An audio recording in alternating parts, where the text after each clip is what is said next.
Hi guys, this is Hirosaki. This story is all about what if Naruto was the hope of the Senju clan. What if instead of Kushina being Naruto's mother, and through a trick of fate Naruto's mother was Tsunade after a drunken night with Minato in which Naruto becomes both the heir and hope of the Senju clan. Find out what life would be like now for Naruto. Before we start, kindly like and subscribe to this channel, and look over the description box for the author of this amazing storyline. Welcome aboard. Chapter 22, Salamander's Heir. Previously on Hope of the Senju clan.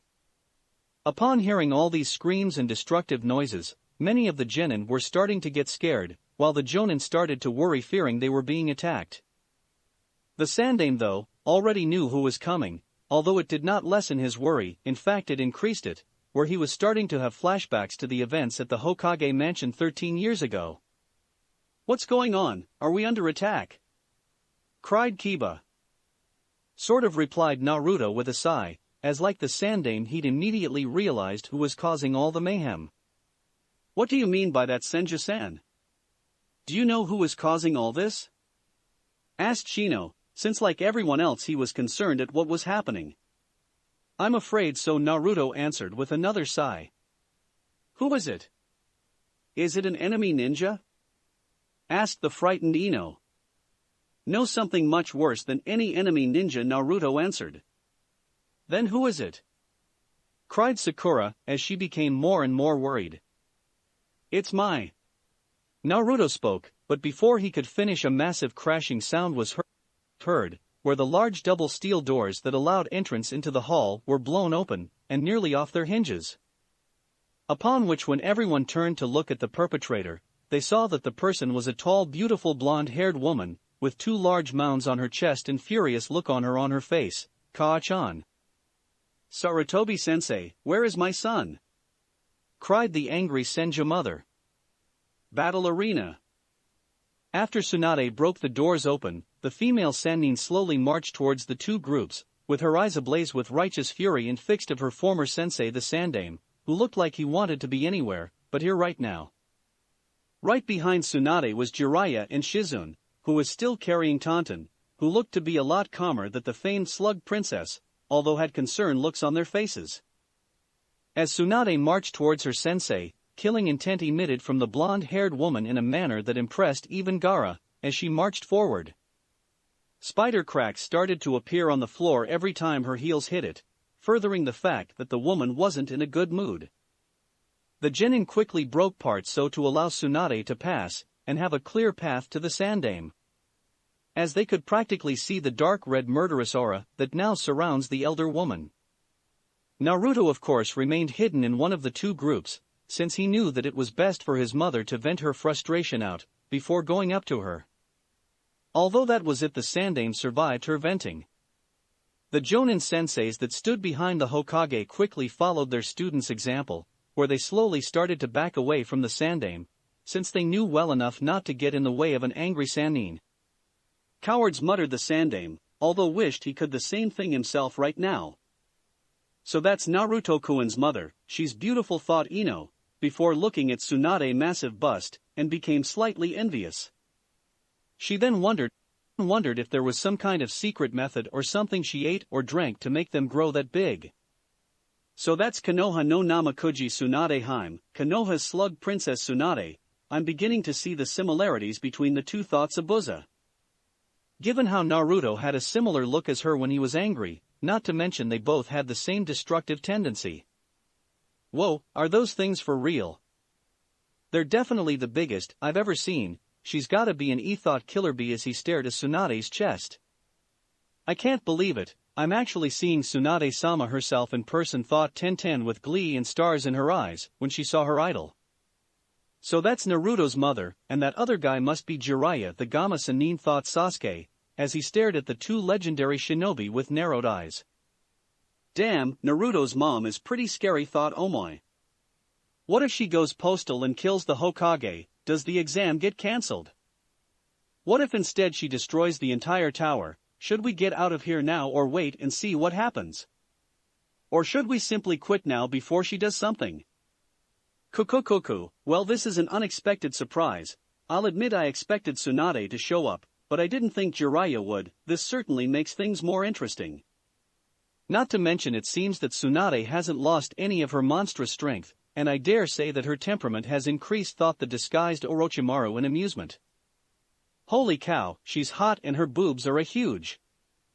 I would so bow, stated Kiba as he stared at Tsunade's chest as she marched by them. But stopped in mid-sentence when he heard the clicking sound of a blade being drawn, and felt the edge of a blade right next to a certain valuable body part. If you know what's good for you, dog breath, you'll not finish that sentence, and will remove your eyes from my mother's chest. Otherwise, I'll be neutering you here and now, stated Naruto in a very deadly tone and look, which made the young Inuzuka gulp in fear. Quickly following Naruto's instructions, Kiba stopped what he was about to say, and removed his gaze from Tsunade's chest. Upon which Naruto removed his katana from Kiba's manhood, and sheathed it back onto his back, but not before he gave Kiba a cold glance, telling him to watch it. Once Naruto removed his katana, Kiba let out a sigh of relief at not losing his most valuable asset, and as much as he hated to say it, he had to admit, Naruto could be pretty scary when he wanted to be.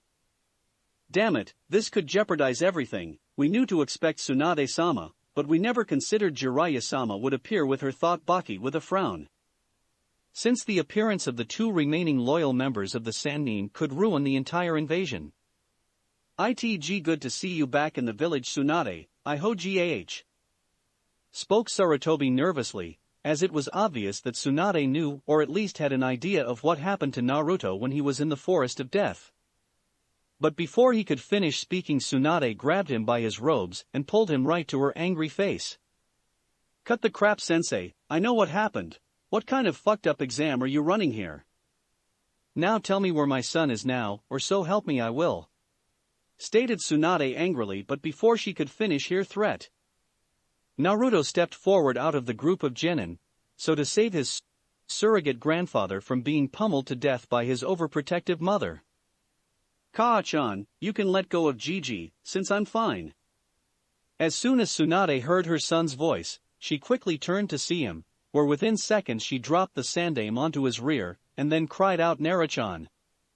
And my baby. Before enveloping Naruto in a bone-breaking hug and proceeded to smother the boy in her ample bosom. Naturally, upon seeing this, everyone minus Jiraiya and Shizune all had large sweat drops on the back of their heads, as they weren't exactly sure how to judge the scene. Although some of the male shinobi couldn't help but slightly envy Naruto's situation. Since even being suffocated to death in Tsunade's ample chest was a way many of them wouldn't mind going. Jiraiya himself stated that he often envied Naruto's position whenever he was enveloped in one of his mother's hugs, especially for the first 2 years of his life when Tsunade was breastfeeding him. He even once asked Naruto what it was like to be rest his head in that heavenly bosom of hers. Naturally he never got his answer, since as soon as he'd asked Naruto the question, the young blonde did a perfect imitation of his mother and punched the Gamma Sennin right into a wall, while crying out pervert. At the same time as everyone was watching the scene of Tsunade smothering her son, a certain Nara heir couldn't help but find the whole situation troublesome.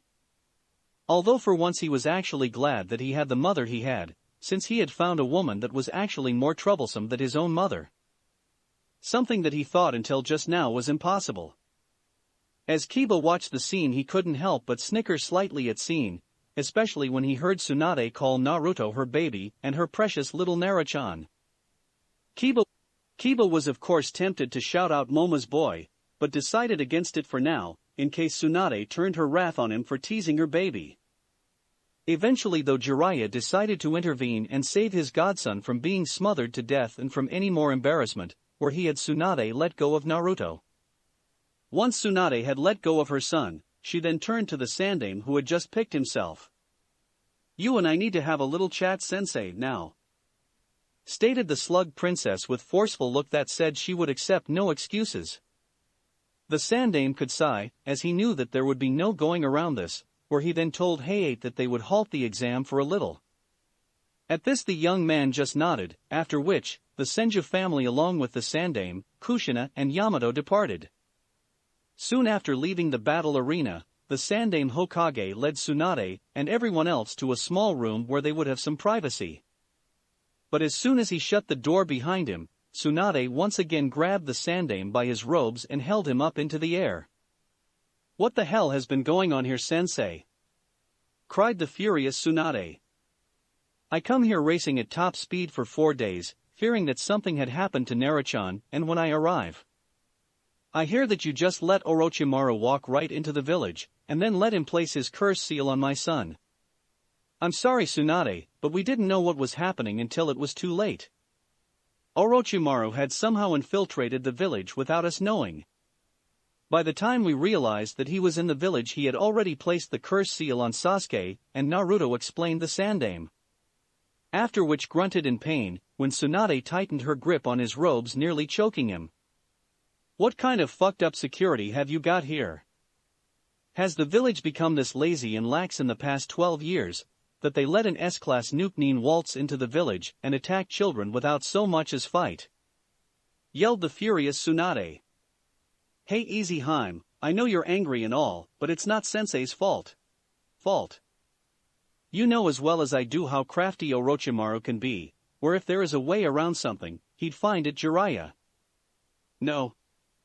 It is his fault, as much as it is yours, rounded Tsunade. If you and Sarutobi-sensei hadn't let him go when you each cornered him, and had just killed him when you had the chance, Naruto wouldn't even be in this situation." At this both men lowered their heads in shame, as they had indeed let Orochimaru go, and it was because of this weakness that Orochimaru was able to do the things he did afterwards. Eventually though, Tsunade let the Sandaime go, where she then turned to her son and asked him to tell them what happened in the forest. For the next half hour, Naruto recounted the events in the Forest of Death, from when he was separated from his team to when he fought Orochimaru, and how he placed the mark on him. When Naruto finished, the elder shinobi remained silent as they mulled over what they had heard. The Sandaime was of course very proud of his surrogate grandson, at how he was willing to put himself in danger to save his comrades. After hearing the story, the Sandaime could not help but be reminded at how Naruto's ancestor, the Nidaime Hokage, had done the exact same thing as Naruto and sacrificed himself to save his comrades. It of course showed that Naruto truly inherited the will of his ancestor, and was a true heir of the Senju clan. Tsunade unfortunately did not see it that way, as she was quite angry at her son. "Naruto, why on earth did you do something so foolish? You should know that you stood no chance of defeating someone like Orochimaru," spoke Tsunade angrily. "Then what should I have done, run and hide like a coward?" retorted Naruto angrily. "If it means that you survive, then yes," replied Tsunade. I won't do that, Kachan. You didn't raise me to be a coward, who runs away and hides when my teammates are in trouble. Hashirama Hyojisen, Tobarama Uji, Gg, Aro Sanin and Tusan would never do something like that either. Beside, even if I had run and hid, do you really think I wouldn't have gotten away from him?" Fired Naruto back fiercely as he felt his temper rising, since he wouldn't apologize for what he believed to be the right thing. Tsunade of course would have commented on this, but before she could, Jiraiya intervened, knowing that things could get out of hand if he didn't. "Alright you two, that's enough. You both made your point," stated Jiraiya, where he turned to Tsunade. "Haim, I know you're upset, but regardless of how you feel, the kid was only trying to do the right thing, and you should be proud of that. Besides, he's here alive and relatively unharmed, and that's what counts, and even if he was ran or hid, Orochimaru would have still found him." At this Tsunade just huffed, but slowly calmed down, as she had only reacted the way she did because Naruto could have been killed. "As for you, brat," said Jiraiya as he turned to Naruto, "your mom isn't angry at you. She just upset, since she has been worried sick about you for the past 4 days, and she only acting like this because she loves you, and doesn't want anything to happen to you." At this Naruto calmed himself down, before letting out a large sigh, where he then apologized to his mother, who in turn did the same. Once the mother and son had apologized to one another and calmed down, Naruto then went on to finish his story. When Naruto told them how Haku and her team had found him and treated his injuries and protected him from the AIM team who were seemingly targeting him. When Tsunade heard this, she frowned slightly, and began wondered what the Aim Genin were up to by targeting Naruto. She also made a mental note to thank Haku and her team for helping her son and treating him when he was injured. She already knew a bit about Haku from Naruto's letters, where Naruto had mentioned his mission in Nami no Kuni, Wave Country, where he encountered Zabuza and Haku. Something that Tsunade had not been too pleased about when she heard, where she had planned to have a stern talking to her sensei, about sending her recently made Genin son to fight a wanted rank Nuke Nin. Naruto of course continued with the story and explained to the others how during the fight he woke up with his curse seal activated, causing him to go out of control and attacked Haku and her team. Naturally Tsunade and everyone in the room were concerned at what happened. But their concern quickly turned to surprise, when Naruto told them that he had stopped himself from killing Haku and forced the seal to reseed by sheer willpower.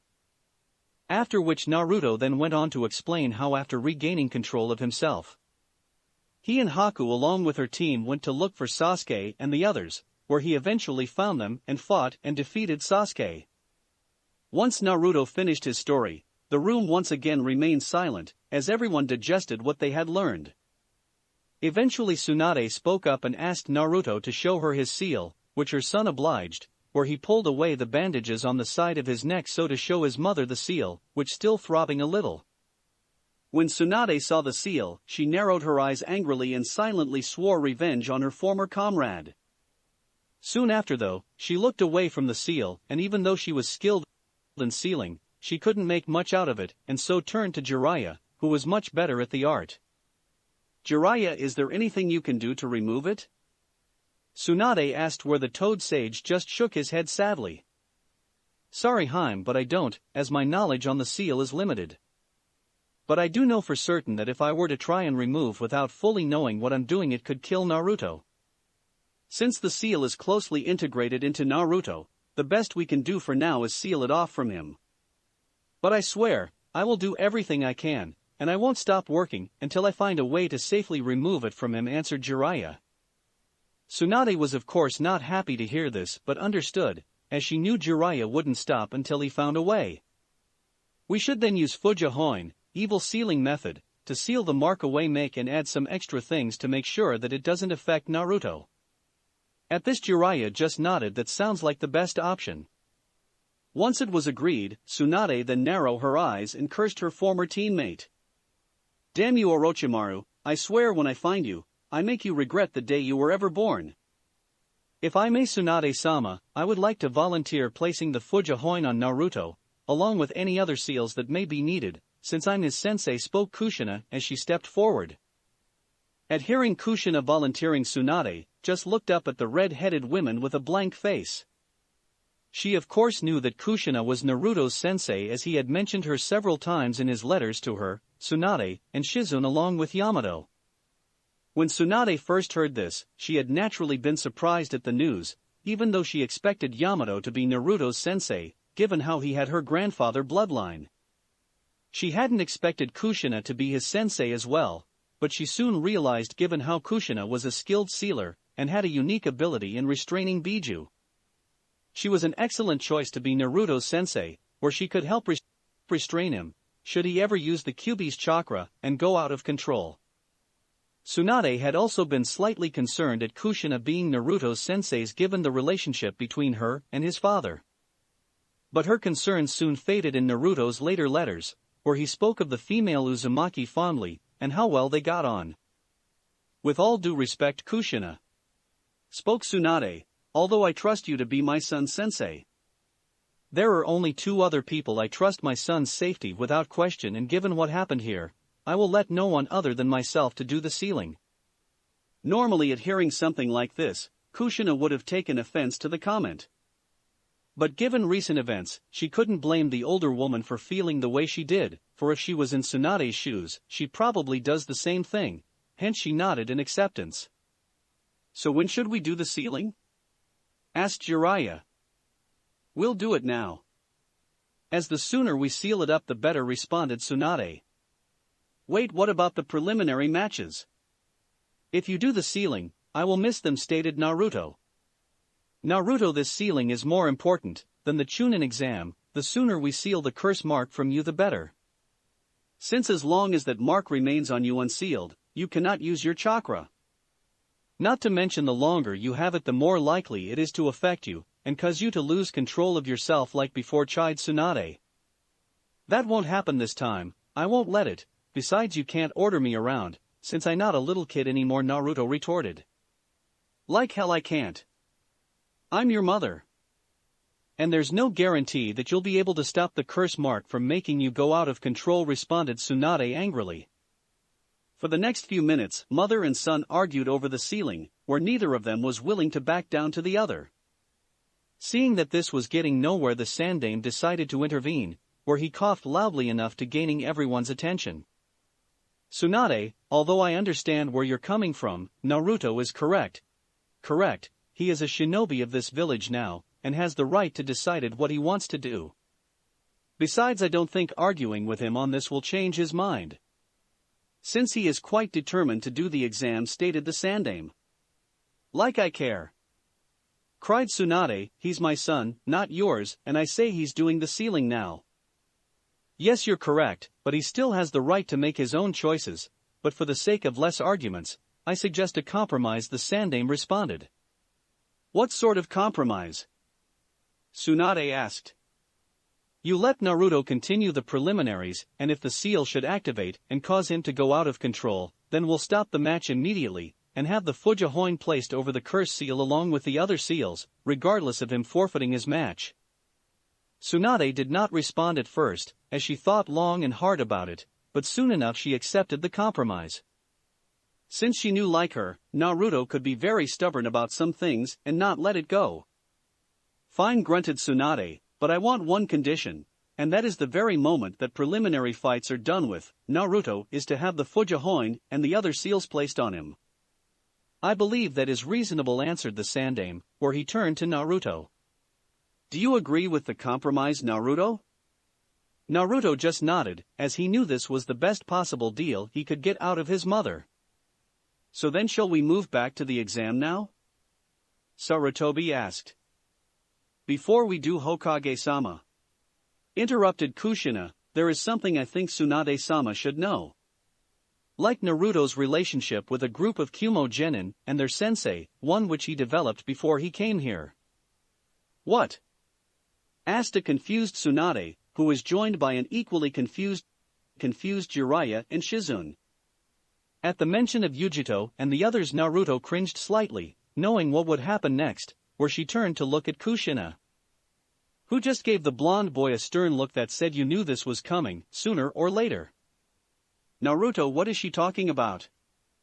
Demanded Tsunade, where Naruto sighed inwardly, where for the remaining half hour, he explained what had happened when he met Yujito, Killer Bee, and their team. When Naruto finished his story, Jiraiya and the others were naturally shocked that of all people Naruto would run into it would be two Jinchuriki like himself. They were further surprised at hearing how Naruto defeated an out-of-control Yujito without using his Mokuton bloodline or his other abilities. Sure, they understood the fact that the girl didn't have full use or control over her demon's power, but it still didn't take away how incredible Naruto's victory was, especially when he was only 10 years old.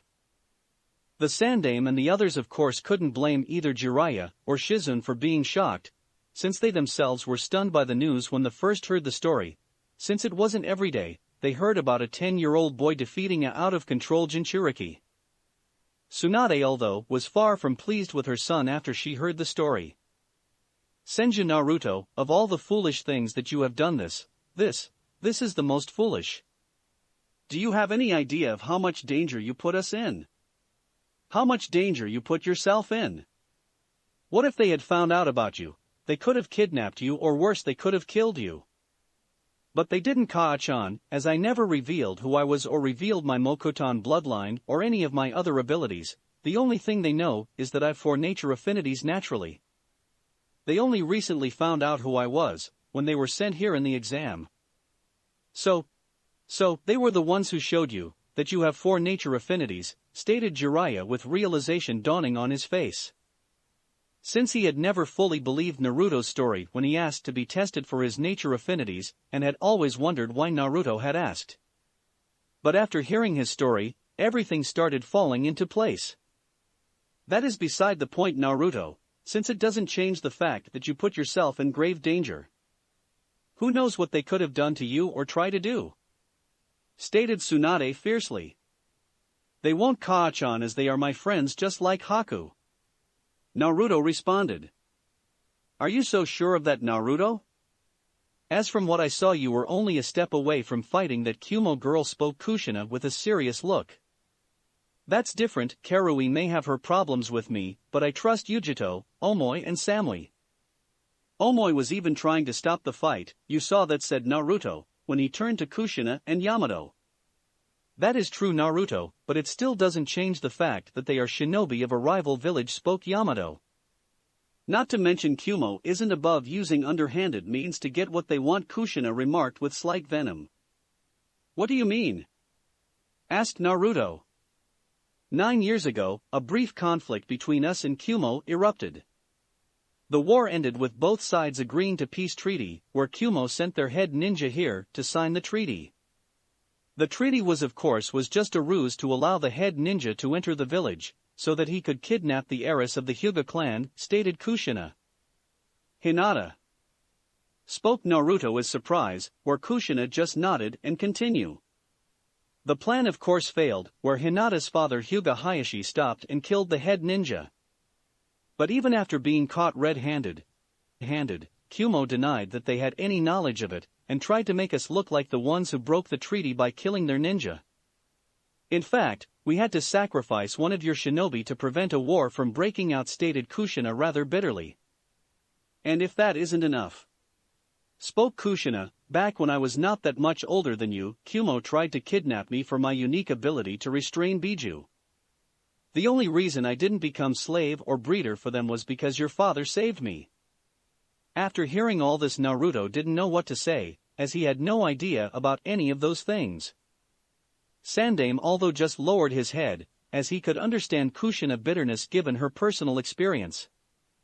Not to mention her sentiments were shared by many of the high-ranking shinobi in Konoha after the Hyuga affair. Despite the fact that Kumo had suffered a severe blow to their reputation, and many of the other shinobi villages weren't as trusting towards them afterwards. The incident had still left a bitter aftertaste in the mouths of many people in Konoha, especially the Hyuga clan. I will admit what Kumo did was wrong, but Killer Bee, Yujito-chan, or any of the others had a hand in what happened to you or Hinata-chan. Besides, Yujito-chan and the others never told the Raikage that they knew me or revealed any of my abilities that they knew to him, Naruto responded. Naruto. So, they say, said Kushina, not really believing that. But still, it doesn't change the fact that the reason they're here is because it involves you. Since it's far too much of a coincidence that Kumo would enter one of their prized possessions into the Chunin exam, at the same time you are in it. Naruto of course could not argue with Kushina at this point, since what she said did make sense. But even still, Naruto refused to believe that his friends were out to harm him, since if they wanted to kill or kidnap him, they could have done that in the forest of death like the Aim Genin. After a minute or two of silence though, Naruto did speak, although gave Kushina a cold glance and spoke in a calm but equally cold tone. Their names are Killer Bee and Yujito, and they are people, not things. But if you want to refer to them as possession again, sensei, then you might as well refer to me as a possession as well. Since I am like them, or did you forget? At this remark, Kushina cringed, as she had let her bitterness and anger towards Kumo get the better of her. Naruto, I'm sorry, I didn't mean it like that, stated Kushina, only to be stopped by Naruto. Save it, sensei, before you make things worse, Naruto interrupted, where Kushina just sighed and cursed herself for her poorly chosen words, but planned to apologize better to Naruto later on. Eventually though, the Sandaime decided that it was time to end the little meeting and get back to the exam, before any more arguments could begin. The others of course agreed, although Tsunade did state to Naruto that they would talk further about him keeping secrets from her. Battle Arena. After the unexpected hour-long rest period, the Chunin exams recommenced, with the return of the Naruto and all the others. Although when Naruto and the others arrived, they found that a few more people arrived in the battle arena when they were away. These people were none other than the Hokage's advisors Danzo, Hamura and Koharu. Naturally the group had been surprised at their appearance, and when asked, the shinobi elders simply stated that they were interested in seeing how Naruto would fare in the preliminaries. Not to mention, they'd heard that Tsunade and Jiraiya had appeared in the village. Tsunade and the others of course did not believe this was the entire reason, since Naruto had informed them that Sai had left Sakura alone with Sasuke for a period of time, under the guise that he was searching for Naruto. The group of course figured that Sai had gone off to send a report to Danzo on what had happened in the forest. When Naruto eventually rejoined Team 7, Sakura had asked if they had talked about the curse seal and Orochimaru. Naruto of course just nodded, but before Sakura could ask further, she was interrupted by Hayate, who began to finish explaining the rest of the rules of the preliminary round. Given how he had been interrupted by Tsunade's unexpected entrance, Hayate went on to explain that given how there was an odd number of genin, and for the interest of keeping an even number of genin for the finals, one of them would have to fight twice. Many of the genin of course did not know what to make of this. Since on one hand, should any of them lose their first match, one of them would get another shot of making it to the finals. But then again, the opposite could just as likely happen, where if they won their first match and lost their second, then they would lose their spot in the finals. Several of the genin like Kiba complained about this, stating it was unfair. But Hayate simply retorted that if they had a problem then one of them can quit. That way the number of genin would be even and no one would have to fight twice. Naturally after being given this option, those that complained remained silent, since none of them wanted to give up their chance of making it to the finals.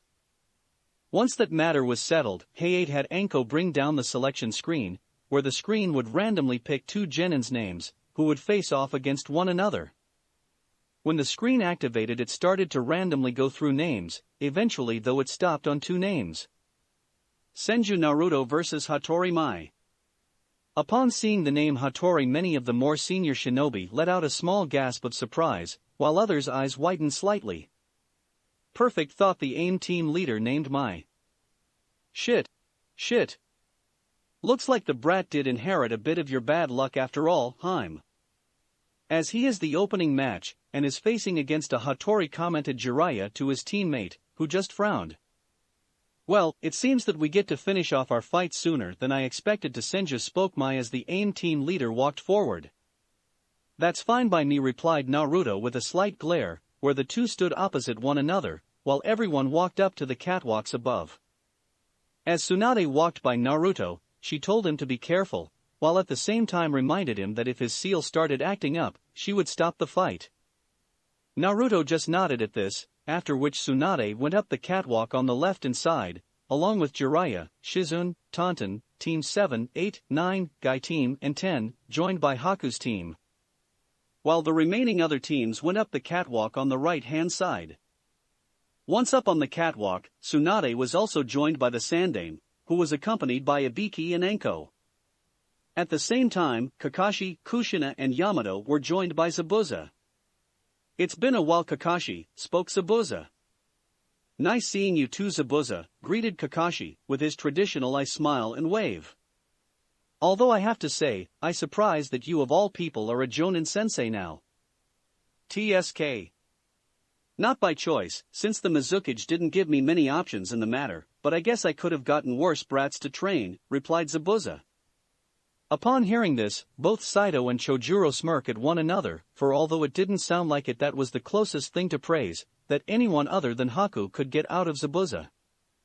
Kakashi just smiled again at this comment, knowing that the famed demon of the mist was actually quite proud of his students, and was just too proud to admit it. So looks like your brat is starting things off, Uzumaki, and he doesn't have it easy either, as he going against a member of the Hattori clan, Zabuza commented. Yeah, it should be hard, but you should know better than anyone, Zabuza, how tough Naruto can be, replied Kushina, where the demon of the mist just nodded. Excuse me, but who are the Hattori clan? Asked the slightly nervous Sakura, since she was still a bit scared of Zabuza, given their last encounter with the former Nukenin. At this question Zabuza raised his eyebrow in slight disbelief. You Konohanins really need to fix your academy system, if Genin today don't know who the Hattori clan are. The Sandaime of course frowned slightly at Zabuza's insult towards Konoha's academy teachings. But he quickly realized that Zabuza may have a point, if Genin today never heard of the Hattori clan.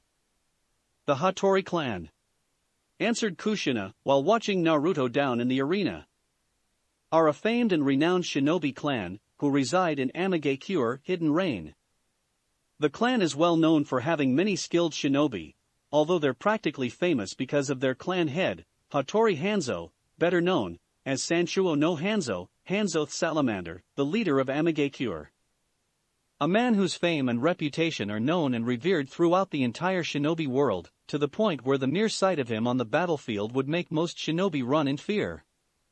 After hearing this, all of the eyes of the genin, minus Haku and her team, who were listening to the explanation, widened in surprise.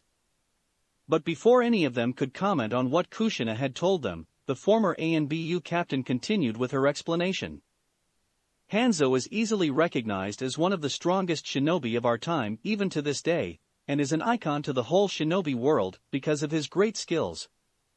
It is said he could single-handedly wipe out an entire platoon of shinobi with relative ease. But one of the things he is most famed for is for battling all three members of the Densetsu no Sannin, legendary three ninja, when they were young and giving them their title as Sannin. After hearing this, the Konoha genin eyes widened once again in surprise, where Sakura then turned to Jiraiya and Tsunade. So does that mean that you defeated him, Jiraiya-sama, Tsunade-sama? Defeated him, ha! Laughed Jiraiya when he heard the question. Girly, he wiped the floor with us. The only reason we survived is because he let us go, because he was impressed that we were able to hold our own against him. The fact is, if we had kept fighting him, he would have killed us.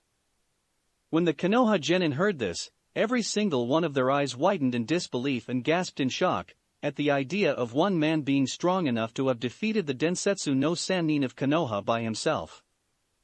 Let's just hope for the brat's sake that the kid he's going against isn't as strong as we think, spoke Zabuza, as he watched Naruto, who was now talking to Mai. With Naruto and Mai. As the two genin stared at one another, Mai suddenly started to chuckle. Care to share the joke with me? Asked Naruto, as he was curious as to why the AIM genin was laughing. Oh, it's nothing, I was just laughing at how perfect this is. Since I get to face you in the very first battle of the preliminaries, in front of your mother and everyone else here, and once I've defeated you, everyone will finally acknowledge that the Hattori clan is the strongest shinobi clan in the world, where like my grandfather, I will have defeated the heir of the legendary Senju clan of Kanagakure, Hidden Leaf. Grandfather, wait. Are you telling me that you are? Naruto asked in shock, but before he could finish asking, Mai finished. Yes. I am the granddaughter of Hattori Hanzo, better known as Sanchuo no Hanzo. With the spectators. Shit. Hanzo granddaughter. Zabuza spoke in surprise. Jiraiya, did you know anything about this? Asked Tsunade as she turned to the Gamma Sannin in surprise. Like hell I did. Responded Jiraiya in equal surprise. I didn't even know that Hanzo had a kid to begin with. Damn it, now it makes sense, Hanzo must have sent her to kill Naruto, knowing we couldn't do anything should he die in the exam. It also explains why his most trusted subordinate Kandachi is here as well, as the team's Jonin-sensei, stated Tsunade angrily, as she gripped the railings tightly.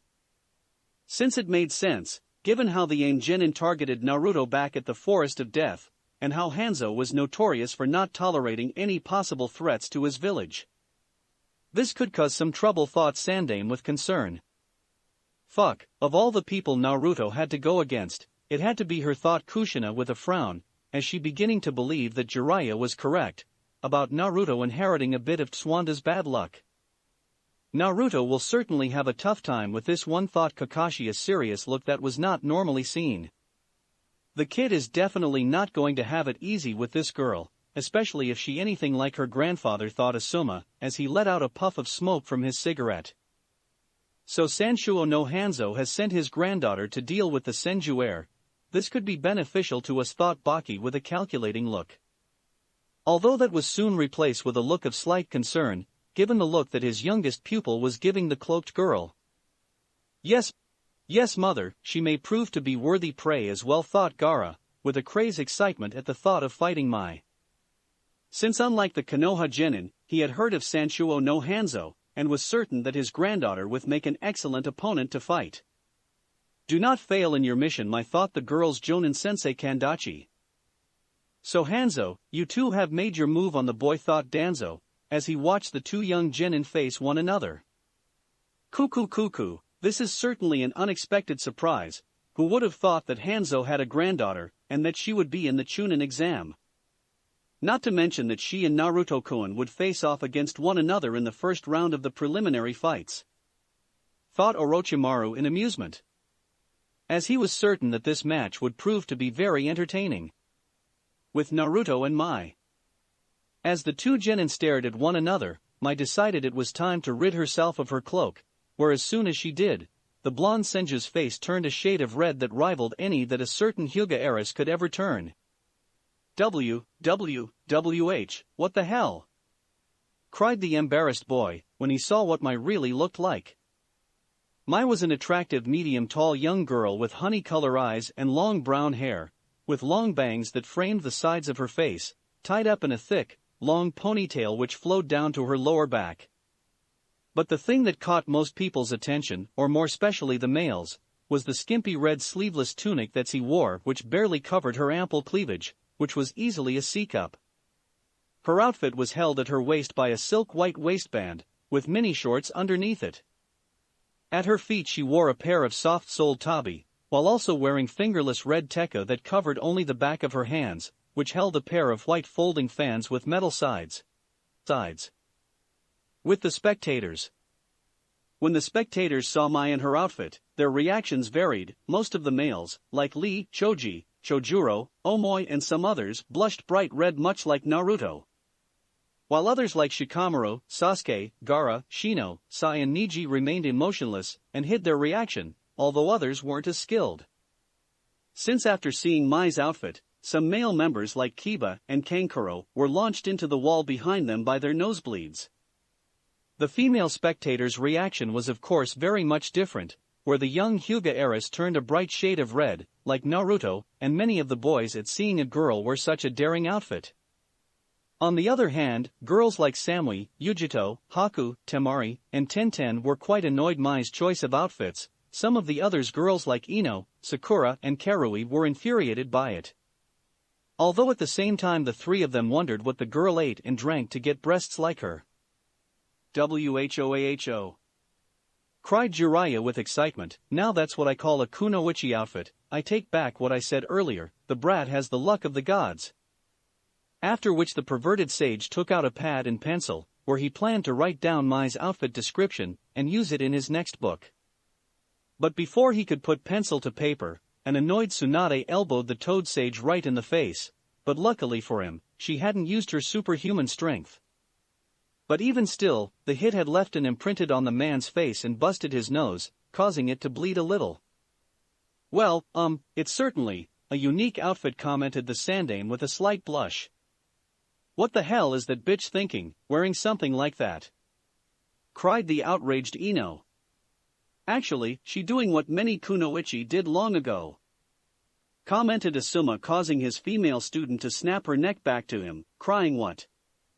Well, you see, back in the day, especially when doing missions like infiltration, intelligence gathering, or assassination, many kunoichi would use seduction and their sexuality to distract or catch their enemies off guard before striking. She is just following in that path, since many young and some older male shinobi could easily fall for such a ploy, where they could lose focus in a fight, answered Asuma.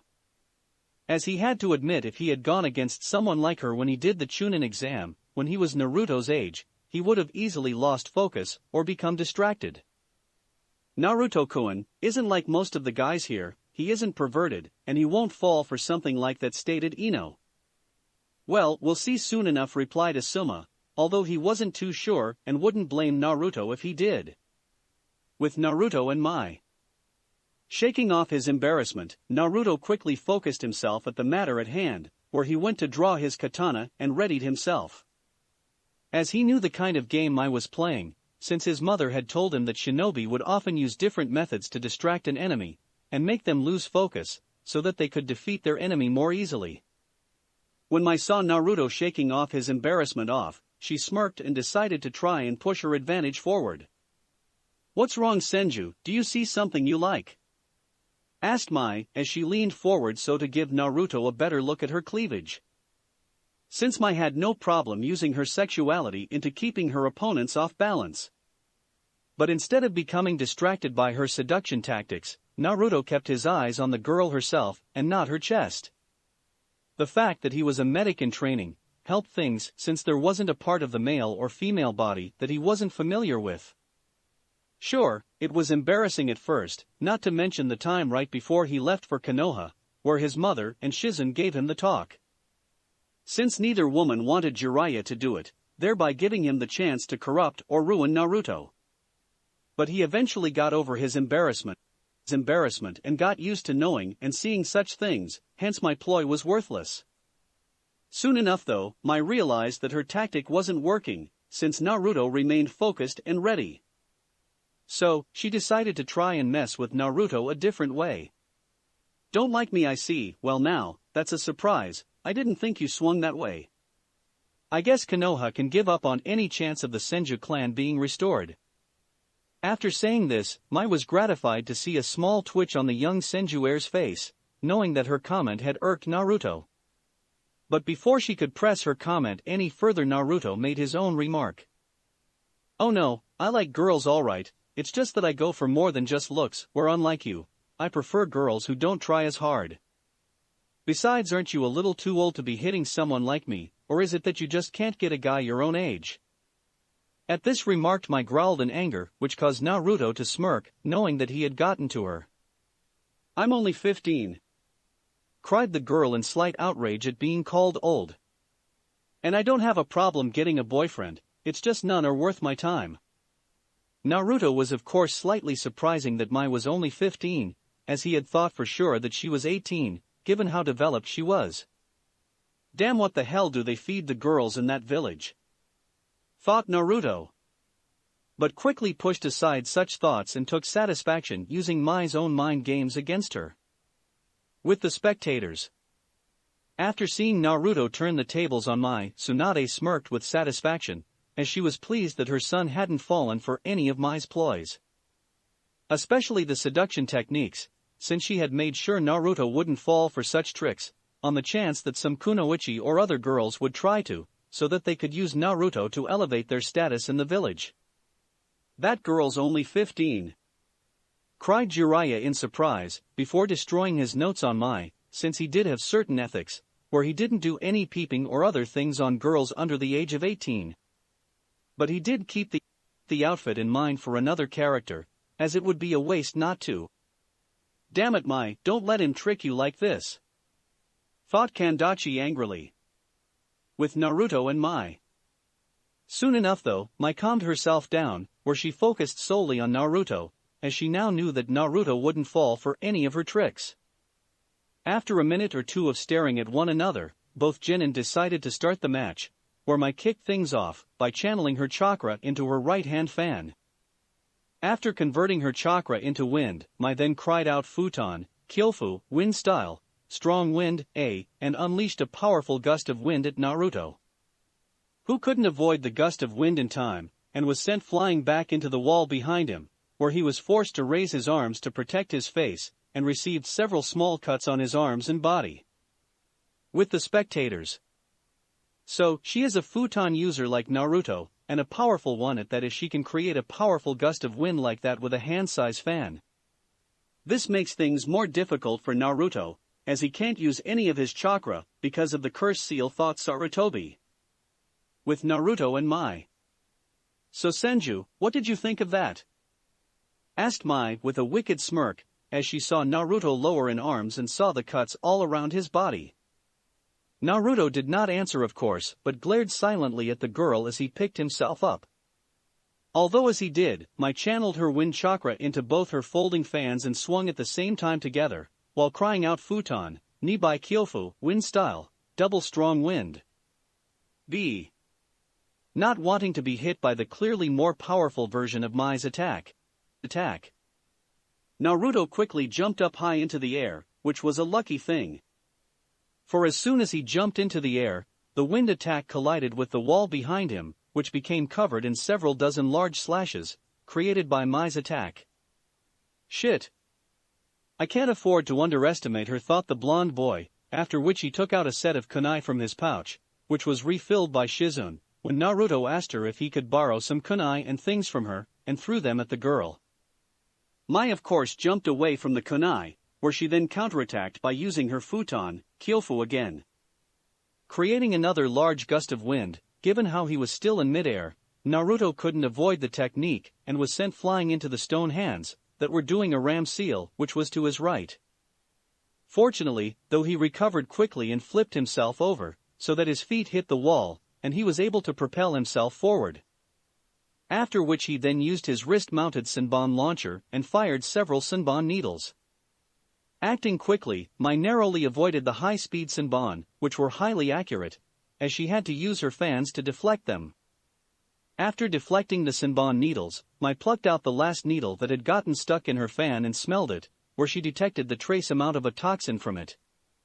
Poison. I must be careful around him, as he was trained by the world's top medic Tsunade-sama. Who knows how many more of his weapons are covered with poison, thought the aim Kunoichi. But as soon as she had this, Naruto suddenly appeared right in front of her. Mai immediately realized then that Naruto had used the needle attack to distract her, so to give him time to get close enough to her so that she couldn't use her wind attacks. Acting quickly, Mai raised her right-hand fan up and flipped a small switch on it, causing spikes to spring from the tips of the fan, which she then used to block Naruto's katana, which he had swung at her. Naruto was of course surprised by this, but then quickly used his superior strength to push the girl back, while at the same time, slashing through the fan, making it useless to use wind techniques with. After being pushed back by Naruto, Mai quickly jumped backwards to gain some distance between the two of them, where she then began to do some hand seals with her one free hand, which of course stunned many people. With the spectators. Seals with just a single hand, I didn't think such a thing was possible. Spoke Kurinai in shock, where she was joined by many others. Just like Haku, thought Saito. This girl is indeed skilled, thought the Sandaime with a frown, where he then watched Mai spit out several large balls of water from her mouth and fire them at Naruto, forcing him back a bit. With Naruto and Mai. After Mai forced him back, Naruto knew if he wanted to beat Mai he would need his chakra and use his jutsu, but with the curse seal preventing him from using his chakra, he was forced to use one of his backup plans. Cutting his index finger on the edge of his blade, Naruto spread the blood on a small seal that was carved on the side of this blade near the hilt of his katana. This was of course no ordinary seal. This seal was a chakra storage seal that Kushina had taught him before the Chunin exam. Naruto had stored a large amount of chakra into the seal, since Kushina told him that there was always a chance, either on a mission or in battle, where he would be either running low on of chakra or unable to use his. This was why it always a good idea to have something like that to fall back on. After activating the chakra storage seal, Naruto slightly thanked his red-headed sensei. Even though he was a bit upset with her right now, he was still grateful for her foresight.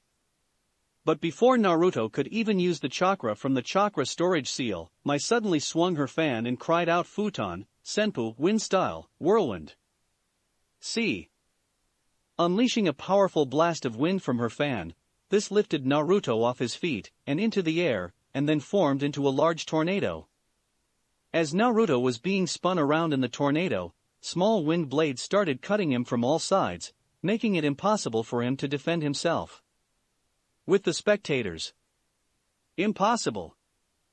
How can she create something that big and that powerful, with that small folding fan? Temari spoke out loud in disbelief, as she herself had to admit that she couldn't do that with the small folding fan Mai was using. She gifted, "That's for certain," commented Baki with some surprise at Mai's wind manipulation skill. But then again, she is the granddaughter of the legendary Sanshuo no Hanzo. Naruto! Cried Shizune, concerned, as she was watched her godson/surrogate brother spinning around in the tornado being cut up by the wind attack. Tsunade herself wasn't doing any better, as she grabbed the railing tighter, causing them to slowly break. Damn it! Thought Jiraiya, where his worry only grew when he saw the curse marking staring to spread over Naruto's body. Hokage-sama! Indicated Anko, as she too saw the curse seal starting to spread. Naruto thought the same with worry when he saw what was happening. Fu, so he's starting to draw upon the seal, thought the disguised Orochimaru. He's finished, thought Kandachi, well done Mai. With Naruto and Mai. As Naruto was spinning around and being cut up by Mai's tornado, he started to cry out in pain. But as he did, he could feel the curse seal activating and starting to spread throughout his body, as if reacting to his subconscious cry for more power. For just one moment, Naruto pondered at the idea in using the seal and its power to defeat Mai. But as quickly as that idea popped into his head, he remembered what he did to Haku and her team, and how he had nearly killed them. Not wanting to repeat of what had started to happen here, Naruto began to force the seal back. No. I won't let you control me again, I will win this fight my way, with my own power.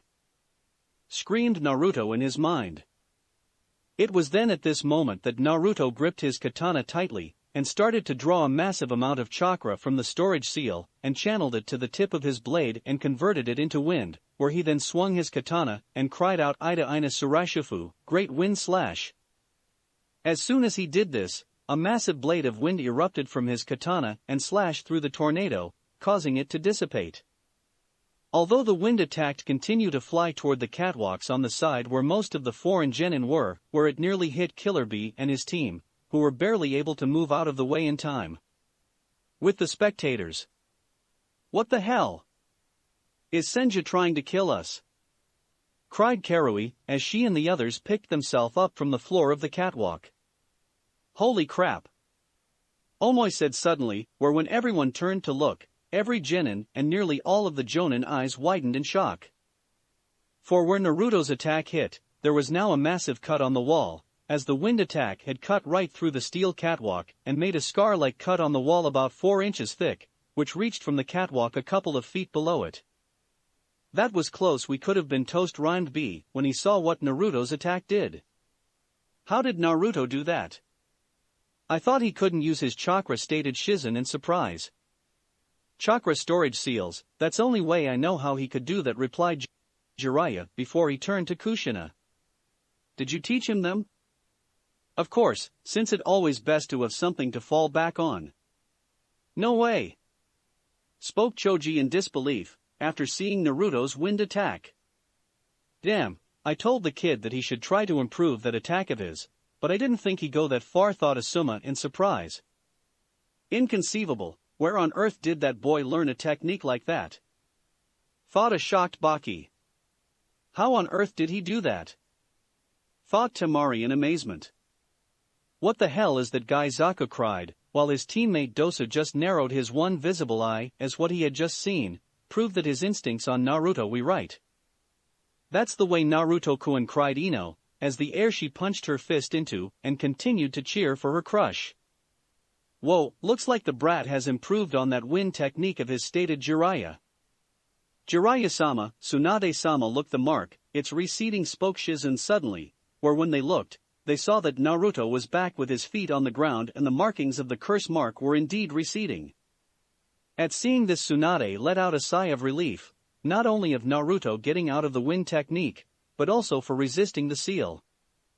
I don't believe it, he was actually able to push back the curse seal, with sheer willpower, thought Anko in surprise, as it took an immense amount of willpower to do that.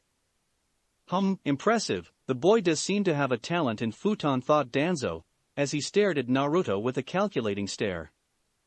Cuckoo, most impressive Naruto-kun, thought the amused Snake Sannin. With Naruto and Mai. At the same time, when everyone was recovering from their shock at what they had seen, Mai herself had still not completely gotten over it, since she had been certain that Naruto was finished. Impossible, what on earth was that technique he used? I've never seen anything like it before, thought the girl, where she was only awakened from her shock when she heard Naruto cry Surashifu, wind slash. Acting on pure instinct, Mai quickly jumped to her right, narrowly avoiding the deadly wind slash. Although the attack was not as big or as powerful as the previous wind slash, the fact that was it able to make a shallow mark on the solid stone wall behind Mai proved that it was still deadly. Shit, what kind of wind technique is he using? Sofu, more formal way in saying grandfather, was correct to be concerned about him. The fact that he is able to use a technique that is clearly a rank at his age proves that he could very well become a formidable threat one day. I need to kill him now and fast, thought Mai as she picked herself up. But as soon as she did, she was forced on the defensive by Naruto, who slashed at her with his katana. For the next few minutes, the two genin fought each other in a fierce battle, where Mai activated the spikes of her fan to help defend herself from Naruto's attacks. Naruto other hand did his utmost to try and find or make an opening for himself to exploit and take out Mai quickly. Eventually though, Mai was able to once again gain a little distance between them, where she took out some shuriken and threw them. After which she then quickly channeled her wind chakra into her fan, and used it to create futon, Kyofu to enhance the speed, power and ability of her shuriken. Seeing this, Naruto knew he had to act fast, so he quickly took out a kunai with an exploding note tied to it and threw it at the incoming wind attack and projectile, where right before his kunai could be blown back at him. Naruto activated the exploding note, causing it to explode, where the explosion cancelled out the wind attack and blew away the shuriken. Luckily for Naruto, he had just been far enough away to avoid any serious harm from the explosion, although was a little singed and was blown a bit back by the blast. With the spectators. Nice going, brat, that's using your head, commented Jiraiya with a smile. Well, I give him this, he's certainly quick on his feet, commented Temari, as she was impressed with how Naruto negated the wind attack. With Naruto and Mai. Unfortunately, what Naruto was unaware of was that the attack just now was just another distraction, so to allow Mai to prepare her real attack. For as soon as the smoke of the blast died down, he saw Mai with her fan in her mouth doing several hand seals, with both hands, at a speed that impressed everyone in the room. At the same time, Naruto also noticed that she was now surrounded by a large volume of water, which he had guessed she had summoned from the scroll that was on the ground in front of her. Seeing this, it wasn't hard for Naruto to guess that Mai was planning some kind of high-level water attack that required a large volume of water. But before he could make any attempt to stop her, the young aimed Kunoichi finished her hand seal and thought Suiton, Soryuden no Jutsu, water style, water dragon bullet technique, and created a massive dragon made out of water. Upon seeing the large water dragon coming at him, Naruto tried to move out of the way, but found he could not, as Mai was able to have her water dragon follow after him, while still in its form. Fuck, I can't lose it, thought Naruto, knowing he had only one option left, where he drew out another massive amount of chakra from his sword's chakra storage seal and once again used his Ida Ina Surashifu. The large blade of wind then cut right through the water dragon, splitting it in two, causing the water that made up the water dragon to fill up the arena. After which the wind attack hit the wall, where like before it made a large slash mark on it. Fortunately though, it didn't reach as high at the catwalk, since this time Naruto was not in midair. With the spectators. To actually be able to use a technique of that level in here, commented Kushina in surprise, for as much as she hated to admire her student's opponent, the girl had seriously impressed her. This is getting out of hand, we never expect Mai to have this much trouble with him. Clearly the boy has been better trained than we thought, Kandachi thought with a frown. This new generation is certainly full of promise, thought Sandaime, for like Kushina, he had to admire Mai's skill, since she was just as remarkable as Naruto. As to be able to use a high-level B-rank water technique like Suiton, Soryuden no Jutsu, in a place like this, and to control so well at her age, was remarkable to say the least. Tisk, as much as I hate to admit it, Hanzo did a hell of a job in training that girl, commented Jiraiya, since given what he saw, even if Naruto was a full strength and didn't have to hold back, he would still find this girl difficult to fight. Both of them are troublesome. muttered Shikamaru, before being slapped on the back of his head by Ino, for calling her Naruto-kun troublesome. After which the girl continued to cheer Naruto on. The two of them are seriously strong, and here I thought the Sangay was dangerous, stated Kiba, where his silent teammate Shino nodded in agreement, as Naruto was proving much stronger than any of them ever expected. Yash, the flames of youth are truly burning brightly in them, wouldn't you agree, Kakashi? Asked Guy. At this, Kakashi just turned to Guy and said, "Huh, did you say something, Guy?" After hearing this, Guy once again became outraged. "Damn you, Kakashi, and your cool hip attitude. You've won this round, but I will not lose again." As the green jumpsuit wearing man continued his usually little rant about how he wouldn't lose to Kakashi again, the copy Nin just turned back to watch the two young genin face off against one another again. As Kakashi watched them, he did silently agree with what Guy was saying about Mai and Naruto, although not in so many words. Both of them were impressive shinobi. "Looks like we'd better start watching out Kushina-senpai, or else before we know it, Naruto and his generation will pass us by," commented the silver-haired man. "Perhaps, but I like to think we still have a few tricks up our sleeves to teach them," replied the red-haired woman. "With Naruto and Mai." "Damn it, I almost had him," thought Mai angrily, as she started to pant heavily, as using Suiton Soryudan no Jutsu along with her other techniques had taken a lot out of her, and was nearing her limit chakra-wise. At the same time, Naruto stared down at his katana, as he knew that his chakra storage seal on his katana was nearing empty. Since there was a limit of how much chakra he could store in the seal, and he had used a great deal of it when he used Ida Ina Surashifu twice. At best he knew he had about a third of the chakra that was originally in it. Hoping to finish the fight quickly, Naruto charged straight at Mai with his katana, but the young Hattori Kunoichi was no slouch, for as soon as she saw Naruto coming at her, she quickly took her fan out of her mouth and once again began to do one-handed hand seals, and inhaled deeply before thinking Katan, Ryu no Hoko, fire style, dragon's roar. She then brought her free hand to her mouth, and then exhaled a large stream of fire which flew on Naruto at great speed. With the spectators. Not only can she use futon and sweeten ninjutsu, but she can use Katan ninjutsu as well, thought Sasuke in surprise. Since he never expected Mai to be this powerful, and being able to use a fire technique he had never seen before. This girl is just like Naruto, as she is able to use multiple elemental ninjutsu, thought Asuma in surprise, as given what he was seeing, the girl was already as strong as high-level Chunin, if not a Tokubetsu Jonin. At the same time, he couldn't help wonder what kind of training the girl's grandfather put her through to get her to be this strong. With Naruto and Mai. Seeing the stream of fire coming at him, Naruto immediately jumped to the left. After narrowly avoiding the hot stream of fire, Naruto charged right at Mai's unguarded right. Mai of course saw this and quickly deactivated her Jutsu and brought her folded fan up to defend herself, when she saw Naruto about to swing his katana in an upward diagonal slash. But when Mai brought up her fan to block Naruto's slash, all that happened was Naruto's empty hand passing by her fan, revealing it to be a feint.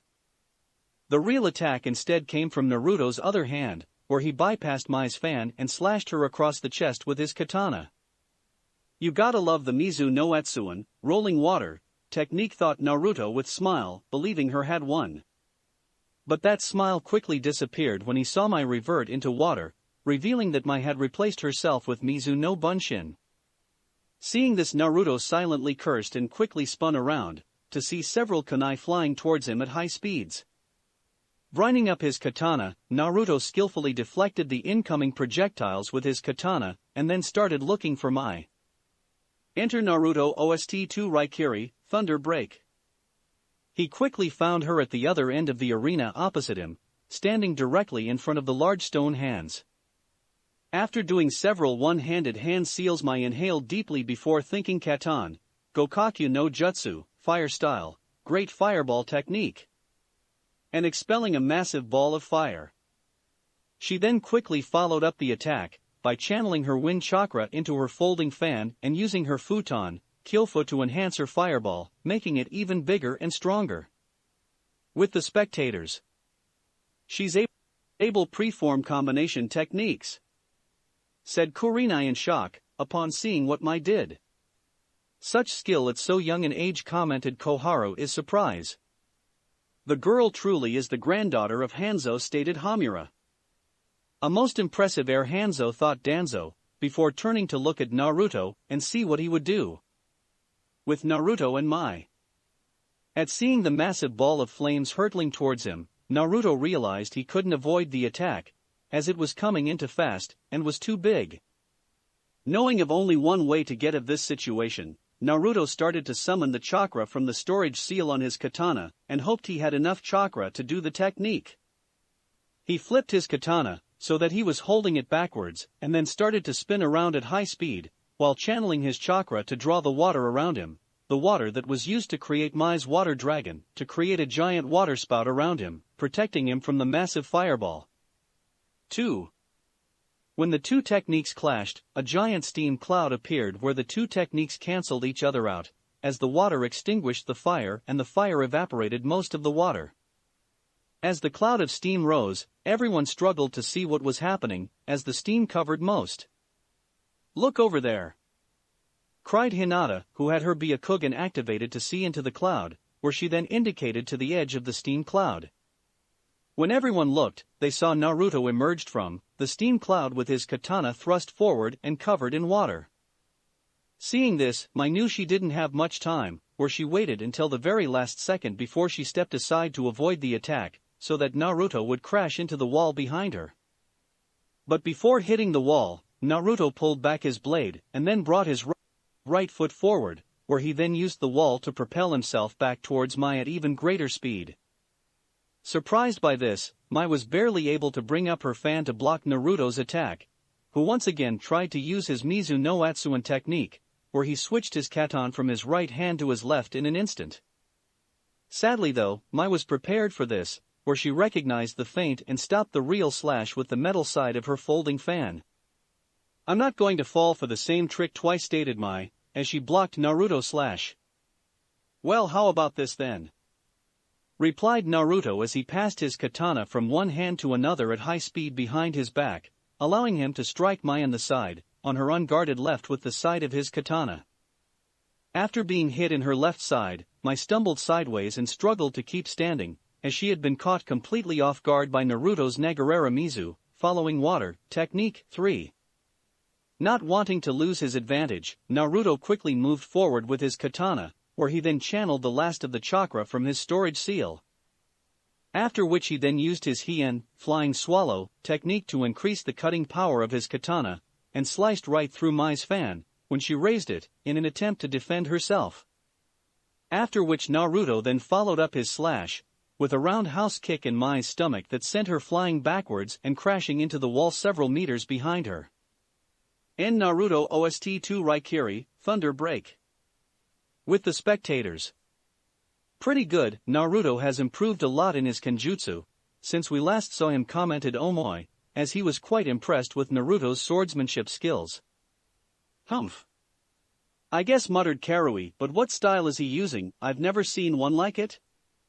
"It's called Arasuijin no Mai, Dance of the Raging Water Goddess," replied Samui, gaining her teammates' attention.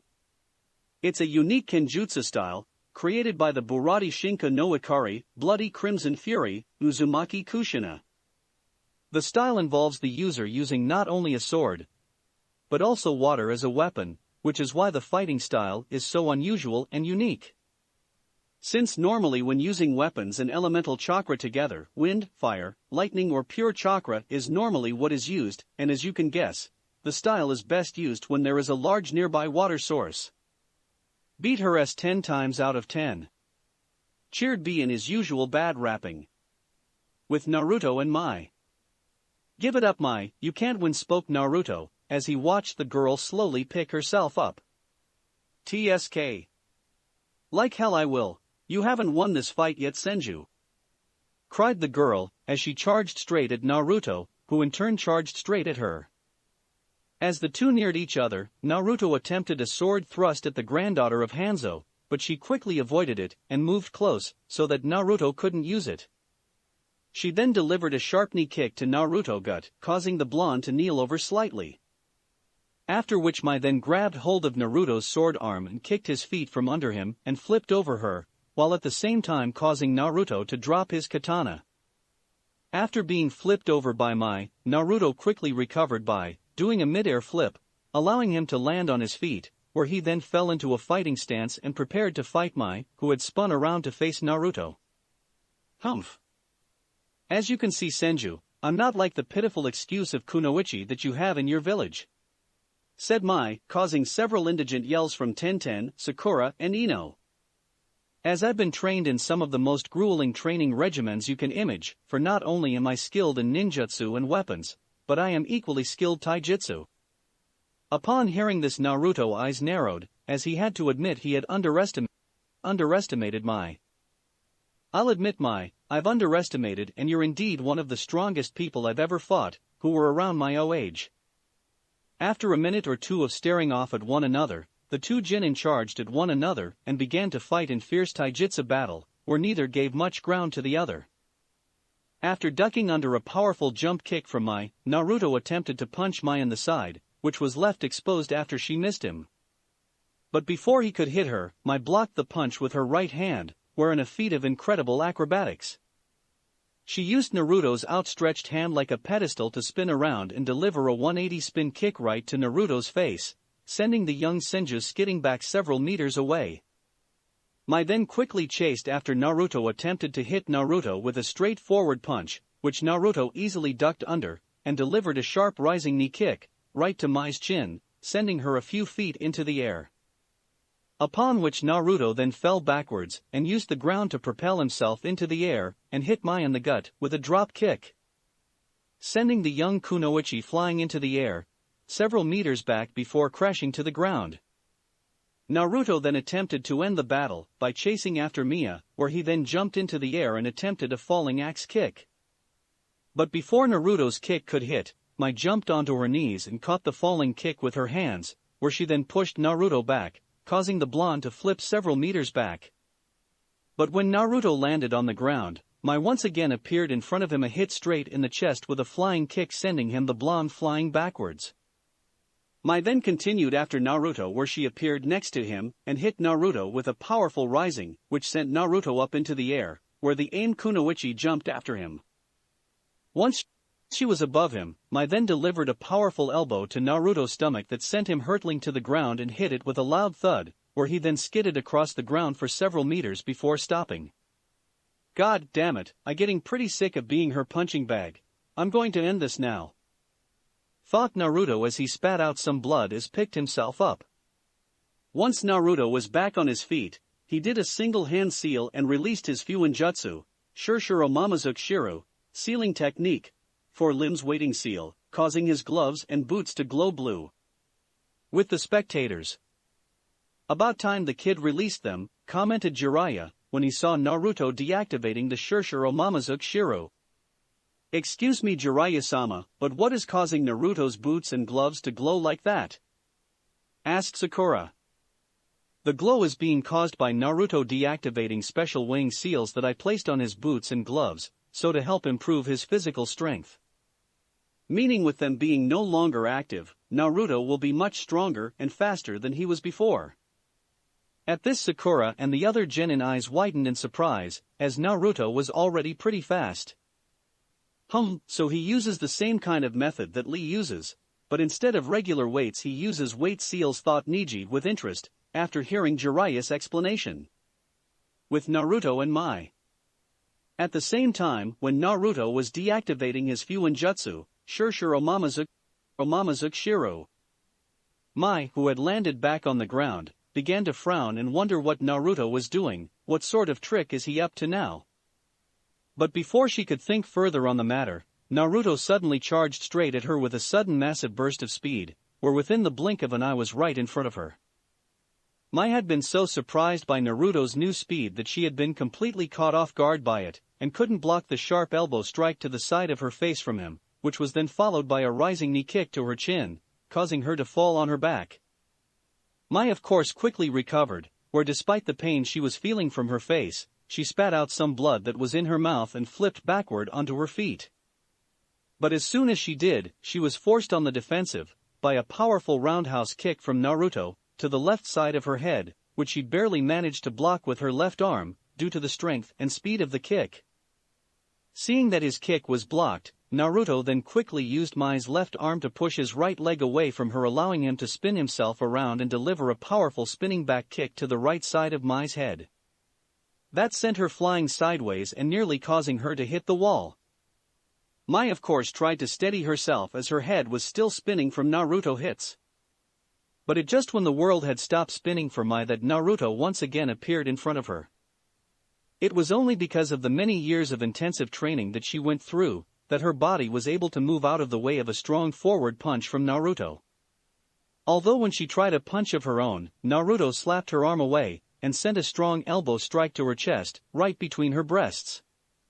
That knocked the wind out of her, causing her to take a few steps back. Naruto then quickly followed up with another forward kick, which Mai barely blocked with both her arms, although the kick was still strong enough to cause her arms to go slightly numb and make her skid back a small bit. What the hell is going on? Where did this sudden new burst of speed and strength come from? Did he use some kind of jutsu to do this? Thought Mai, as she tried to understand what was happening. But before Mai could dwell any further on the matter, Naruto came at her again, where when she tried to punch him with her right fist, he caught it and then hit several pressure points on her arm with the tips of his fingers, causing it to go numb. Seeing this, Mai then tried to punch him with her other fist, but Naruto avoided the fist, and did the same thing to her other arm. With both her arms gone numb, Mai then attempted to kick Naruto, but before she could hit him, the Senju heir ducked underneath the kick and spun to her side, where he then did a leg swipe and kicked her remaining foot off the ground. After which Naruto then hit a pressure point on her back and the kicked her up into the air. Once Mai was airborne, Naruto then jumped after her, where once he was above her, he raised his leg up and cried out Gekikyaku, hammer kick, where he delivered a powerful blow onto Mai's stomach, sending her crashing to the ground. Once Mai hit the ground, the match referee Hayate appeared next to Mai, since he had been keeping out of the way of the two genin. Remarkably, when he kneeled down to her, Mai was still conscious, although was groaning in pain from Naruto's last move, but even still it was obvious the girl could no longer fight. It was at this point that he saw Naruto landed a few feet away from them and slowly walked towards him. The boy looks fairly tried and had several bruises, cuts and other injuries on him, not to mention his outfit was fairly torn up. But all of this just proved how fierce the fight between the heir of the Slug Princess and the heir of the Salamander was. Soon enough, Hayate stood up and spoke. Hattori Mai is unable to continue the fight. The winner is Senju Naruto. With the spectators, Yada! Naruto-kun won. I knew he would, cheered Ino. Yash, stated Tsunade with a smirk, as she knew her son would win. That move, thought Guy in surprise, as he thought about Naruto's last move. Although it was very different, there were still strong similarities between his and Lee's moves to Naruto's. It of course did not take long for him to realize that Naruto must have copied Lee's moves slightly, and changed it to fit his own style. This of course greatly impressed the elder man, as it took a great deal of skill and physical ability to perform the moves that Naruto did, especially since he had only seen it once when Sasuke fought Lee. Naruto-kun fought well, commented Haku, as she turned to her master. At this, Sabuza just nodded. The kid did good. It was a pretty close match, as the girl was no weakling. Naruto-kun muttered Hinata quietly, as she smiled at the blonde boy winning his match. Nice going, Naruto, thought Omoi with smile. As expected, thought Yujito with a slight smile. Oh yeah. He pulled it off like a wisdom tooth, stated B with a smile. I don't believe it. My loss, thought Kandachi with utterly disbelief, who was joined by the rest of his team, as Mai was the strongest amongst them. Humph. I have to admit he's pretty good. I didn't think he would win, thought Temari. With Naruto and Mai. Once Hayate had announced that the match was over, and that Naruto had won, the young blonde let out a sigh of relief, as he was pretty sore after that fight. Not to mention fairly tired, as he didn't have much time to rest from finishing the Forest of Death to his match with Mai. As Naruto was about to walk up to the catwalk and join his family and friends, he suddenly heard her Mai cough harshly. When he turned to Mai, he saw that she had spat out some blood and was struggling to breath.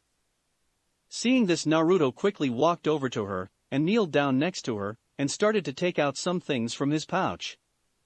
When Hayate asked what he was doing, Naruto explained he was going to help her treat her injuries. Hayate of course told Naruto that they had medics here to help her and told him that he didn't have to. But Naruto stated he could handle it himself, where the sickly shinobi just nodded and backed away so to allow Naruto to examine and treat Mai. When Mai turned and saw Naruto sitting next to her, the young kunoichi glared at the blonde, come to gloat Senju, cough, cough. Hardly replied Naruto, where she stared to gently touch Mai's sides. What the hell do you think you're doing? Cried the outraged girl, with a hit of blush, which Naruto found funny. Given the outfit she was wearing, he didn't think Mai would be so embarrassed of a boy touching her. I'm treating you, explained Naruto, where before the girl could respond, she hissed in pain as Naruto touched her tender sides. As I expected, you've a few cracked ribs, probably caused by my last hit. Although I'm amazed that's all you got, stated Naruto before he went and took out a small pill bottle and took out some pills and brought them to my mouth. What are they? Mai asked. They're painkiller pills, to help numb the pain from your ribs, Naruto explained.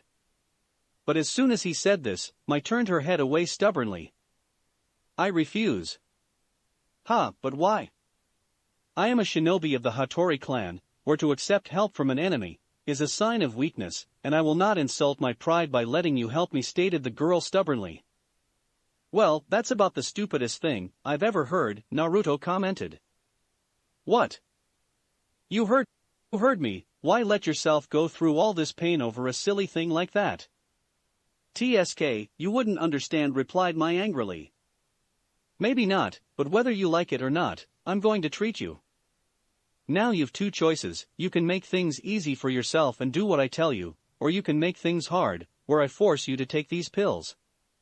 You wouldn't spoke Mai before she cried out in pain, when Naruto touched one of her cracked ribs, where he then poured the pills into her mouth, causing her to swallow them. Well, that wasn't too bad, now was it? Asked Naruto with an all-too-sweet smile, one that was all too familiar to many people, as they had seen the exact same smile on his mother's face all too many times. Damn you! Growled Mai angrily. If could just move, I will spoke Mai, but was interrupted by Naruto before she could finish her threat. Well, you can't, so deal with it, but if you behave, I'll free you from the effect of the pressure points. At this, Mai just grunted and allowed Naruto to finish treating her. With the spectators. Looks like the brat also inherited your bedside manner, joked Jiraiya, as he glanced over at Tsunade. Laugh it up, pervert, next time you come to me to treat your injuries after one of your research missions. I won't be half as nice to you, replied Tsunade, which caused a Toad Sage to worry slightly. Why is Naruto even helping that chick? She tried to kill him, stated Kiba, who had awaked from his unexpected nap not long after Naruto's match began. The brat is weird that way, he did the same kind of thing for me and Haku, commented Zabuza. What do you mean? Asked Shino. During our battle in Nami no Kuni, Wave Country, Kakashi had me and was about to deliver the final blow. Haku of course tried to protect me by shielding me with her body, but before Kakashi's attack could hit, the brat stopped him. Why on earth would Naruto do that? Asked Ino. Well, the kid simply stated that he didn't believe either Haku or I deserved to die, replied Zabuza with a slight snort. Since given the things he did in his past, many would think that he did deserve to die. That was a very reckless thing to do, stated Kurinai with a slight frown. Yeah, well, that's what happened. He even somehow convinces Kakashi and the others to bring us back to where they were staying and let him treat us, despite the fact that we tried to kill him and the others.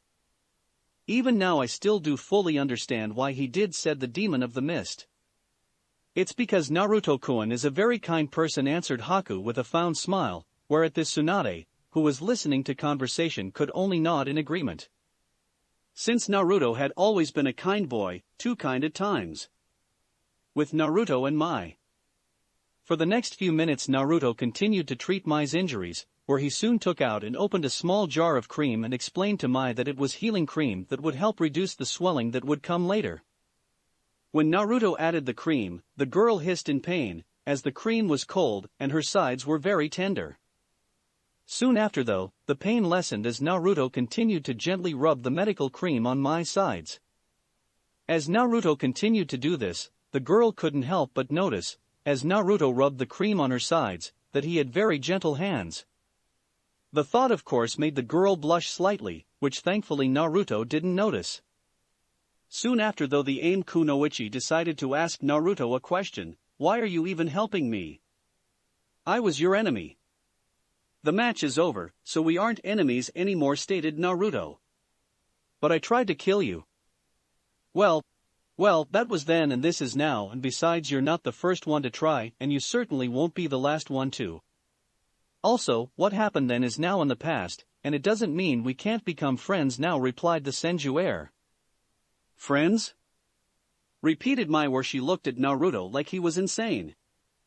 "Yeah, I have 2 other friends now, up there watching us, who I met on a mission a while back, and like you they were my enemies for a while. But once the battle was over, we became friends." At hearing this Mai just shook her head in slight disbelief. "Tisk, you're a weird guy, Senju." Naruto just smirked at this and said, "So I've been told." After a few minutes though, Naruto finished spreading the cream on Mai's sides, and took out some bandages and slowly wrapped them around her waist. Once the bandages were tightly around Mai's waist, Naruto took out another small pill bottle from his pouch, and took out a large round pill the size of a gumdrop. "What's that?" "A medical pill my Kaa-chan developed. It temporarily floods your body with chakra and accelerates your own natural healing, although it doesn't heal you completely. It should heal you just enough so that you can move around without trouble, but later you should go to a medic to be fully treated," explained Naruto. "And if I were to refuse that pill?" asked Mai. "Well, you know what happened last time," answered Naruto with a smirk, which annoyed Mai, but agreed and opened her mouth to take the pill. Within a minute or two after taking the pill, it took effect, where Mai could feel the chakra surge throughout her body, and could see her injuries starting to slowly heal. Once the pill did its job, Naruto then tapped the pressure points in her arm joints to allow her to move her arms again. He then hit another pressure point just above her breast, to allow her to move the rest of her body. "I can move again," declared Mai, as she moved arms about. Although her body was still sore and ached a little, she was a lot better than she was before. "Told you I would, but don't move too much, as you're not 100% yet, and won't be for a while," said Naruto, where Mai just nodded. "You're a strong kunoichi, Mai, I mean that, and I really hope that we can be friends. Maybe we can have a friendly fight later on once the exam is done with," spoke Naruto, as he held out his hand in friendship, as well as to help her up. But instead of taking Naruto's offered hand, Mai grabbed his green zip-up top and pulled him down to her and kissed him. Enter Naruto OST 1 Sexiness. Now this wasn't your ordinary everyday kiss on the cheek or a quick and simple kiss on the lips. This was an open your mouth so our tongues can play kind of a kiss. Naruto of course had been so shocked by what had happened, that he didn't know what to do, and by the time he realized what was going on, his brain went on shutdown mode because of Mai's kiss. With the spectators, Naruto wasn't the only one who was caught off guard by Mai's kiss, as everyone else who had been watching the fight was caught completely off guard, where their reactions varied from one another. Upon seeing this, both Kiba and Kankuro were launched into the air by massive nosebleeds, where they once again crashed into the walls behind them. Many of the boys and girls like Lee, Karui, Choji, Hinata, Chojuro, Sakura and Omoi turned bright red at the sight. At seeing Mai kissing Naruto, Jiraiya immediately started cheering for Naruto, yelling out, "Way to go, kid! And that a boy!" At the same time, he began writing everything down on his notepad, thinking it would make a great scene for his next book. Tsunade although didn't take the sight as well as Jiraiya did, for as soon as she saw it, she went postal. Both the Sandaime and Shizune quickly grabbed hold of the woman and prevented her from jumping down into the arena and killing Mai. But that didn't stop her from screaming out, "Let him go, you little wench! And I'll kill her!" As she struggled to get out of her sensei and students' grips, who were now assisted by Anko and Ibiki. Tsunade was of course not the only one who took what Mai did badly. When Ino saw my lip lock with Naruto, she immediately cried bitch. She was so angry that her sensei Asuma had to hold her back from jumping into the arena and trying to tear Mai a new one. Even Haku seemed irked by the sight, as when she saw Mai pull Naruto into the kiss, a dark aura formed around her and an evil-looking glint appeared in her eyes, which caused her teammates to slowly step away from her in fear. "Zabuza-sama, I believe I have finally found someone I wish to kill," spoke the female ice user dangerously, where she took out a set of Senbon needles from her pouch. "Don't tell me Haku likes the kid and is jealous," thought Zabuza when he turned to his student and raised his non-existing eyebrows in surprise, and was slightly worried that Haku might actually try and kill Mai. "Well, they certainly didn't have this back when I did the Chunin exam," commented Kakashi. "This is going to be troublesome," muttered Shikamaru, seeing Tsunade, Ino, and Haku's reaction to the scene. "Damn," Naruto thought Omoi in surprise and some admiration for his blonde friend. "Good stuff, man," cheered B, although both Samui and Yujito were slightly annoyed by what Mai was doing, although neither of them knew why they were bothered by it. "Well, I certainly didn't see that coming," commented Kushina. As Mai continued to play with Naruto's tongue, Jiraiya started to cry anime tears. "Why couldn't something like that happen to me when I did the exam, gah?" cried Jiraiya, before Tsunade backhanded him right in the face, slamming his head right into the wall, where it got stuck. And Naruto OST 1 sexiness. With Naruto and Mai. Eventually though Mai released Naruto from her lip lock, although still held onto his zip up top. When Mai let go of him, Naruto was left red-faced and in a complete daze, as that had been his first real kiss, and what a kiss it was. 4. "Marry me, Naruto-kun," spoke Mai suddenly, which immediately woke Naruto from his daze. "Emma, marry you?" repeated the wide-eyed and red-faced Naruto in shock.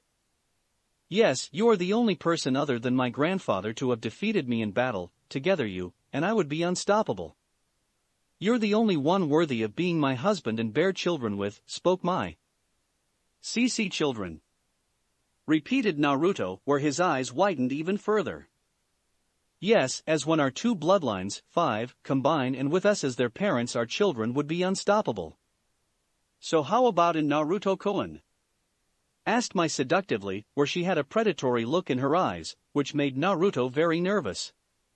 "Like hell you will," roared Tsunade, who had broken free of the Sandaimes and the other's grip and jumped down to the arena and grabbed the back of Naruto's collar and pulled him away from Mai. After Tsunade pulled Naruto away from Mai, the granddaughter of Hanzo quickly got onto her feet and glared at the female Sannin. "You can't stop us," stated Mai. "The fuck I can't, I'm his mother," yelled the furious Tsunade. "Could have fooled me, since you're old enough to be his grandmother," retorted Mai. "Oh dear," muttered the worried Sandaime when he and the others heard Mai's retort. "What did you just say, you little hussy?"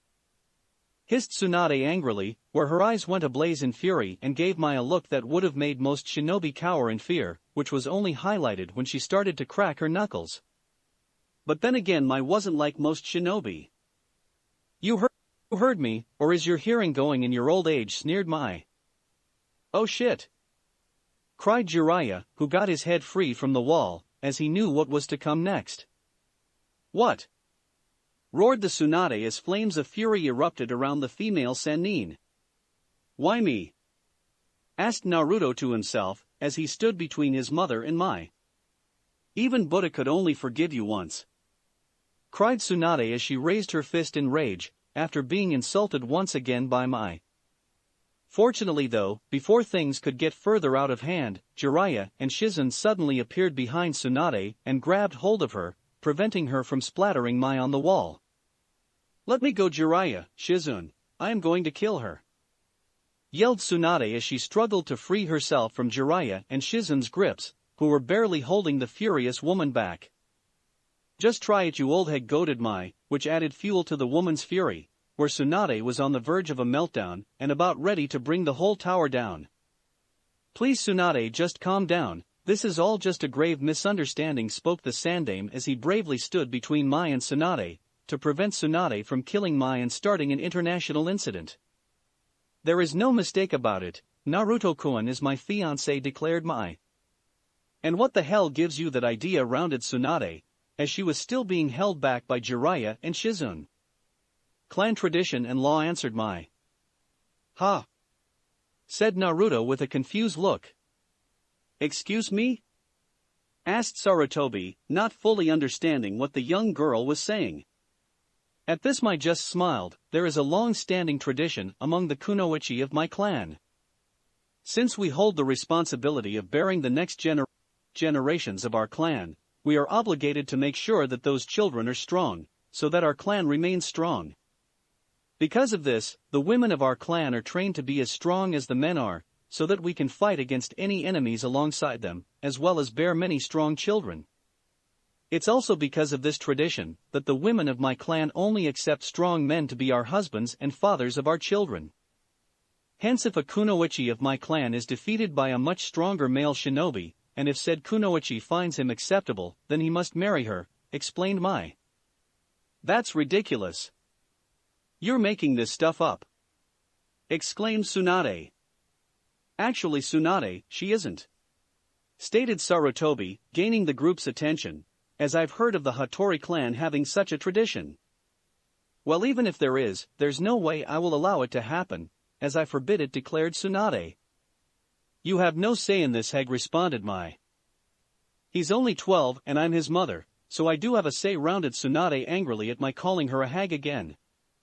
That may be true, if he was just a civilian, but once he became a shinobi he is regarded by law as an adult, retorted Mai, which caught Tsunade by surprise. Since technically Mai was correct, as by law, when Naruto became a shinobi of Konoha, he was recognized as an adult. That may be true, Mai-san, but even so, there is an age limit to marriage, where Naruto cannot get married until he is 18 years old.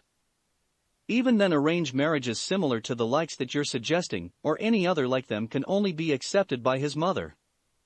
Since she is not only his mother, but also the head of the Senju clan, since he is her heir. Not to mention that this is not Amigakure, and your clan is not part of our village, hence your clan's traditions and laws are not acknowledged here, explained the Sandame. Upon hearing this, Tsunade smirked, believing that her sensei had put the girl in her place. But her smirk soon died down, when Mai didn't look the least bit angry or upset. Mere technicalities, Hokage-sama, and they can be overcome given enough time. As for Naruto-kun not being legal age for marriage, I believe I can wait a few years, answered the girl, where she turned and started to head for the catwalk, where her team was located. But before she walked off, she turned to Naruto, and gave him a seductive wink, which made the blonde blush red, due to the kiss still being fresh on his mind. Not to mention the fact that he could still taste Mai's lips on his own. I'll be seeing you soon, Naruto-kun, said Mai before walking away. At seeing Naruto blush, Tsunade growled angrily, and struggled slightly with Shizun and Jiraiya, muttering "let me" at her, but eventually stopped. Naruto and the Sandame of course just sighed, as both of them had slight headaches caused by the past few minutes' events, which would only grow later on. It was almost at the same time that both Naruto and his surrogate grandfather Sarutobi sighed inwardly and thought the exact same thing at the exact same time. Women with the spectators. Damn, and I thought our family was screwed up, commented Kankuro, who had regained consciousness. Tamari of course just nodded at this, although she then smacked the back of her brother's head when she saw him staring at Mai's chest and rear when she walked by them to go to her team. Cuckoo, very impressive Naruto-kun, very impressive indeed, thought the snake Sannin, with a small smile. Once the excitement of the match and the aftermath of the match ended, the Sandame decided that they had delayed the next match long enough, and told Heiei to begin the next selection. He also told Tsunade and the others that they should go up to the catwalk, where Tsunade could treat Naruto injuries. Tsunade of course insisted that they go now and seal away the curse mark, but the Sandame said they couldn't, at least not yet. Since everyone needed to stay here until the preliminaries were done, since one of the Genin would have to fight twice. Tsunade, Sarutobi and Jiraiya, along with Naruto quickly shunshined, body flickered, up to the catwalk, while Shizen stayed behind to get Naruto's katana before joining them up. Once everyone was up on the catwalk, Tsunade told Naruto to sit down against the wall so that she could examine him and treat his injuries. This was of course not an order Naruto had problems following, since he was pretty sore and tried. As Tsunade began to heal Naruto's injuries, Haku, Hinata and Ino all came over to see how Naruto was and if they could help her treat Naruto's injuries. Sumamasen 6, TT Tsunade-sama, but will Naruto-kun be alright? Asked Hinata nervously. Tsunade of course did not miss the koan suffix that Hinata used, but decided to leave the matter for another time. Yes, he should be fine. I've trained him hard enough, so that injuries like these would be nothing to him, answered Tsunade. That's the understatement of the decade, muttered Naruto, since his fight with Mai was nothing compared to the hellish training that his mother put him through when he was younger. What was that, Nara-chan? Asked Tsunade with an all-too-sweet tone and smile. Nothing. Naruto replied quickly, since his mother was not in the best of moods after her argument with Mai. Hence, she was just looking for an outlet for her frustration, and that was something he had no intention of being. Good, stated Tsunade, where she then continued to treat Naruto. If I may, Tsunade Dano, I can help, offered Haku. So can I, stated Ino. I have some healing cream, that CC could help, stuttered Hinata.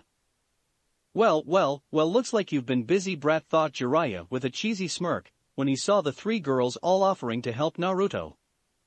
Seeing this, Tsunade frowned at the girls' willingness to help Naruto, and began to wonder what their relationship with her son was. Thank you, but I can manage, answered Tsunade, where the girls just nodded. Soon enough, though Tsunade had treated most of her son's injuries, whereas she was finishing up, she glances back over a Haku. You're Haku, correct? Asked Tsunade, where the female ice user just nodded. Then I guess I owe you my thanks. Naruto told me that it was you and your team that found and cared for him and protecting him from that hussy. At hearing Tsunade thanking her, Haku simply told her she was welcome, and that she was happy to do so. Once Tsunade had finished healing Naruto, Jiraiya decided it was time to have a little fun at his godson's expense, after all the pranks he did to him over the years. So brat, how are you feeling? Still a little bit sore, but a lot better. Oh well, if you're not feeling any better later on, I am sure that these three girls here would be more than happy to help you. Since they were so eager to heal you, said Jiraiya, while emphasizing the word heal to indicate more to the meaning. At hearing Jiraiya's comment and catching the meaning, Ino blushed a bit, while Hinata turned cherry red. Haku on the other hand remained perfectly expressionless. But if one were to look closely enough, they would have seen a hint of pink on her cheeks. It's nothing like that, retorted Naruto, with a slight glare at his godfather. We're friends, that's all. Well, you sure do have a lot of pretty female friends, brat, something I sure as hell wouldn't mind having, responded Jiraiya, with a perverted grin, causing Naruto to glare at the man more. Oh please, those three are nothing compared to the horde of fangirls that are aftoops. Spoke Kushina before she realized that she said that out loud. A horde of fangirls, cried an outraged Tsunade, where she glared angrily at her son, who was wishing right now that the wall behind him would just swallow him up whole. At the same time, he glared murderously at his female sensei, who blushed embarrassingly, since Kushina the blabbermouth had done it again. It's not what you think, Kaa-chan, I swear, they just won't leave me alone. Hell, I don't even know half of them, explained Naruto quickly. Although it did little to lessen his mother's anger, in fact it actually increased it, where she then turned to Jiraiya and grabbed him by the collar and began to shake him like a rag doll. This is all your fault, cried Tsunade angrily, as she wrung her former teammate's neck. I should have known that your perverted behavior was contagious and would infect my son. BB, but I didn't do anything, I swear, cried Jiraiya, as Tsunade continued to shake him. I would go easy on Ero-Sennin if I were you, Tsunade, as I don't think this is his fault, as if he really was influencing Naruto, then Naruto would be having the opposite effect with girls, spoke Kushina. Damn it, brat, now you got her calling me by that name, cried the annoyed Jiraiya, after Tsunade let him go. Ha, when the shoe fits, Naruto replied simply. And what the hell do you mean by having the opposite effect with girls? The ladies love me, they flock from all over and can't get enough of me, declared Jiraiya, when he turned to Kushina. Really, in what world would that be in? Asked Kushina with a smirk when she saw the outraged look on Jiraiya, while seeing everyone else smirk and snicker. I think I know who Naruto is really taking after, stated Kushina with a knowing look to Tsunade, which caused Tsunade to frown slightly, knowing that Kushina somehow knew about Naruto's father. Well, regardless, when the preliminaries are all over, and the sealing is done, you and I are going to have a long talk about this, Naruto, stated Tsunade as she stared intently at her son, who was not looking forward to that conversation. And how am I in? I should have just let my kill me, thought Naruto. That's it for this reading. Hit like and subscribe for a free ticket pass going to the different worlds of anime fanfictions. Looking forward to having you on board again.